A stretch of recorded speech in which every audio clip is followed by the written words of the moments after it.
Тоқаевтың Назарбаев туралы не айтқанын естіп таңғалып жатсыздар ма? Тоқаевтың Назарбаевтың еңбегінің арқасы, табанды еңбегінің арқасы деп осындай баға берді.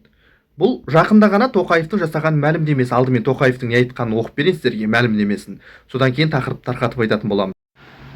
Соңғы 30 жылда жеткен барлық жетістігіміздің бастауында ата заңымыз тұрғаны сөзсіз. Бұл тұңғыш президент Нұрсұлтан Әбішұлы Назарбаевтың табанды еңбегінің арқасы. Дегенмен бұл құжат еліміз енді ғана еңсесін тіктей бастаған кезде қабылданғанын ескерген жөн. Онда тәуелсіздіктің алғашқы кезеңіндегі қиын күндердің ізі бар. Солай болуы да заңды. Сол кезден бері еліміз адам танымастай өзгерді.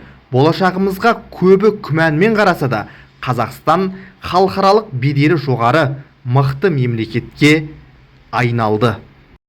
Тоқаевтың аяқ асты бұндай мәлімдеме жасауы, Назарбаевты жер-көкке тигізбей мақтауы, бұлардың барлығы неге байланысты? Қазіргі кездегі жағдайдың өзгергеніне байланысты ма, әлде елдегі жағдайдың тұрақтанғанына байланысты ма? Өйткені қаңтар оқиғасы кезіндегі ашынған халықтың не істегенін жақсы білесіздер. Назарбаевтың ескерткішінің тасталғанын шығарған Тоқаев та жақсы біледі, Назарбаевтың өзі де біледі. Тіпті бұрынғы КНБ-ның басшысы болған адам Шабдарбаев дейді, Амангелді Шабдарбаев деген адамның өзі Назарбаев өз халқына ренжіп қалды, өкпелеп қалды деген сияқты мәлімдеме жасағанын да білесіздер. Қалай дегенмен де Тоқаевтың бұлай Назарбаевты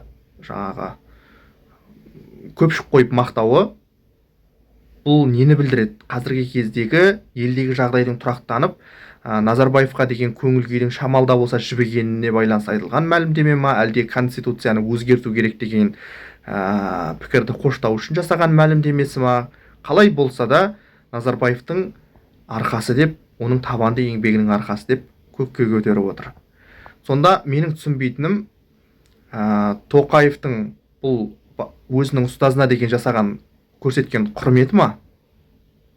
Әлде біз Назарбаевтың жасаған жақсылығын әлі де түсіне алмай жүрміз ба, Тоқаев сияқты? Қалай ойлайсыздар?